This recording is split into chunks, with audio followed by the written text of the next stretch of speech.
telepednünk.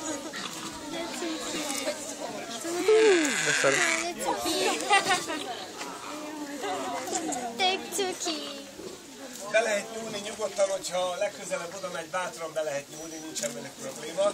Hát ők 3 hetesek a mai napon, 3 hónaposak a mai napon, ilyetek már a gyerekeim. Nem is. Legszik.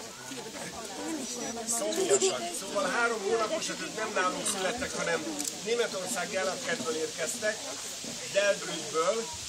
Egy idős párnak a gyerekei, és ők genetikailag bevizsgált tisztavérű szibériai tigrisek. 3 kislány, Jana, Rejka és Nadinka. Nevet is kaptak, hát a vendégek által beküldött nevekből választottunk. Nagyon jó idegrendszerű kis tigrisek, nagyon szeretik az embernek a közelségét, az emberi kezet. Rájöttek arra, hogy nem rosszak az emberek, úgyhogy egyelőre még szeretik az embereket. Jó, érdemes figyelni, hogy van egy ilyen nagyon érdekes tökögő hangjuk. Ha nem kéred, akkor nem kéred. Nem is ilyen nagyon.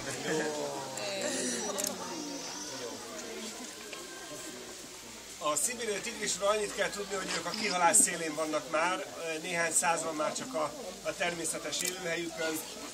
Hát féltjük őket, mert ugye a nagyságuk fog kiveszni a tigriseknek, hogyha véletlenül kihal a szibériai tigris, mert a többi tigris alfa is gyönyörű és nagyon szép, de nem lesz ilyen nagy, mint a szibériai tigris. A hímek akár a 400 kilót is elérhetik.